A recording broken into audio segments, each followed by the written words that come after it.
There are rivalries in sports that are fought on the court, under bright lights, in front of millions. But the most intense, personal, and emotional rivalry in Michael Jordan's career didn't come from a player trying to stop him. It came from inside his own organization, from a man who never dribbled a ball, but had the power to shape champions. This is the story of Michael Jordan and Jerry Krause, a fierce battle of ego, pride, insecurity, and legacy that fueled a dynasty and destroyed it. It's a story where winning wasn't enough, respect wasn't guaranteed, and greatness came with a price. And if you ever wondered why Michael Jordan truly hated Jerry Krause, this is the answer. When Michael Jordan arrived in Chicago in 1984, he wasn't yet a global icon. He wasn't the GOAT, the face of Nike, or the six-time champion the world now worships. He was a young star with raw fire, an unstoppable motor, and a hunger for greatness. And in the front office sat Jerry Krause, the Chicago Bulls general manager, a small-statured former baseball scout with a giant obsession for basketball talent. Krause believed he could build a dynasty, not around a system, not around tradition, but around his eye for talent. And at first, it worked. Krause helped push for drafting Michael Jordan. He traded for Scottie Pippen on draft night. He selected Horace Grant, and he would later acquire players like Steve Kerr, Ron Harper, Tony Kukoc, and Dennis Rodman. He hired Phil Jackson and built one of the most legendary support systems in NBA history. In the beginning, there was admiration, maybe even respect between Jordan and Krause. But as greatness grew, so did ego. And over time, their relationship turned from professional partnership into a silent war. It didn't take long for cracks to form. Jordan was exploding into superstardom, filling arenas, dominating highlight reels, and becoming the face of sports in America. He wasn't just a basketball player. He was a cultural force, a marketing machine who could sell shoes, fill stadiums, and lift an entire franchise. Krause, meanwhile, worked in the shadows, building, drafting, scouting, and planning, yet receiving none of the spotlight. And as Jordan became bigger than the Bulls, Krause became more bitter. He wanted recognition. He wanted credit. He believed that organizations, not players, built champions. And with success came one of the most controversial quotes in NBA history. Krause once said, "Players and coaches alone don't win championships. Organizations win championships." To Krause, it was truth. To Jordan, it was disrespect, pure, unforgivable disrespect. Whether Krause meant it as a slight or not, the damage was done. Jordan took it personally. He lived off slights. And this one came from the very man supposed to support him. How dare someone diminish his blood, sweat, and sacrifice? How dare someone suggest he wasn't the engine, the heart, the reason Chicago mattered? That moment set the tone for years of tension. Where fans saw history being made, Jordan saw a front office trying to steal his throne. And from then on, Michael Jordan made it his mission to remind Jerry Krause, who really built the Bulls, on the court, with pain, pressure, and perfection. The rivalry began to spill into every corner of the organization. Jordan wasn't subtle. He taunted Krause constantly, mocking his weight, his height, his social awkwardness. Team insiders say one of Jordan's favorite insults was joking that Krause needed to lose weight, or that his diet was going to shake the floor. Another time, Krause was stretching with the team, and Jordan told him, "You don't need to stretch. You don't play to Jordan."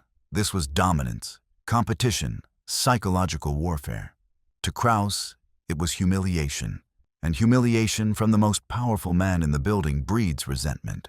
It didn't help that Krause had a habit of praising the players he discovered, sometimes more loudly than the superstar already carrying the franchise. Krause's obsession with forward Tony Kukoc became a national storyline.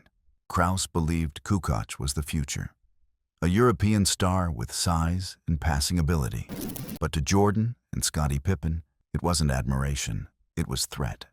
Krause wasn't just scouting a young talent. In their eyes, he was preparing for life without them. So when the U.S. Olympic team faced Croatia in the 1992 Dream Team era, Jordan and Pippen targeted Kukoc like predators. They locked him down, harassed him, embarrassed him on the world stage. not because Kukoc had done anything wrong, but because he represented Krause's dream of replacing them. That wasn't just basketball. That was a message. You don't build this without us. But the biggest turning point came when Krause's desire for control collided with Jordan's demand for loyalty. Krause discovered Phil Jackson, believed in him, and elevated him from assistant to head coach. But once Jackson became a star, once fans credited him for unlocking the triangle offense and molding Jordan into a champion, Krause felt overshadowed again. He went from supporting Phil to resenting him, just like he had with Jordan. Ego never rests. It only grows. And soon, Krause decided the Bulls dynasty was ending. Not because they were too old, not because Jordan declined, but because Krause wanted to prove he could build another without them. In 1997, Krause told Phil Jackson he wouldn't return no matter how much the team won, even if he went 82-0. Phil was done after the season. Bulls owner Jerry Reinsdorf has finally come to his senses, signing Phil Jackson to a one-year deal to return as coach next season. Jordan responded immediately. He told the world, "If Phil Jackson isn't coaching the Bulls, I'm not playing." That wasn't negotiation. That was war. Chicago could have chased 7, 8, maybe 9 championships. The core was still lethal. Jordan was still the best, but Krause had made up his mind. Rebuilding mattered more than extending greatness. So as the Bulls lifted their 6th trophy in 1998, Jordan already knew. This was the end, not because time beat them, but because pride did. Jordan retired. As it may be, I have choices, and I will not choose to play for another coach. Pippen was traded. Pippen is as underpaid gets, only the 122nd highest paid player in the league. Phil left. Phil Jackson cleaned out his office at the Chicago Bulls practice facility and made it official. After 9 years and 6 NBA titles, he is done as the Bulls coach. Rodman gone. The greatest team ever assembled was dismantled piece by piece, not by injuries, not by age, but by ego. And the Bulls collapsed. Years of rebuilding, no titles, no deep playoff runs, nothing but regret. The dynasty that could have lasted forever ended because 2 men wanted to be remembered, but only one of them actually was. So why did Michael Jordan hate Jerry Krause? It was deeper than basketball. Jordan believed in loyalty.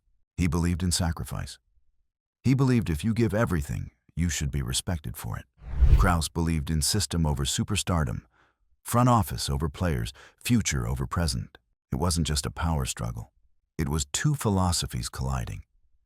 Jordan believed greatness is earned on the court. Krause believed greatness is assembled in the office. Both were right and both were wrong. They needed each other, and neither could stand it. In the end, Krause will always be remembered as the brilliant architect who built a dynasty and the stubborn ego who destroyed it. Jordan will always be remembered as the greatest to ever do it, but a man who refused to let anyone take a slice of his legacy. Their hatred forged a dynasty, shaped the greatest era of basketball, and gave fans 6 championships, but robbed them of more. It is the most complicated relationship in sports history, a partnership that produced perfection and then exploded under the weight of pride. This was the Bulls' story. This was the cost of greatness. And this is why Michael Jordan hated Jerry Krause. If you enjoyed this documentary-style breakdown, make sure to hit that subscribe button, drop a like, and comment which NBA feud, legend, or untold story you want next. Because behind every championship, there's a war you never saw. And we're here to tell it.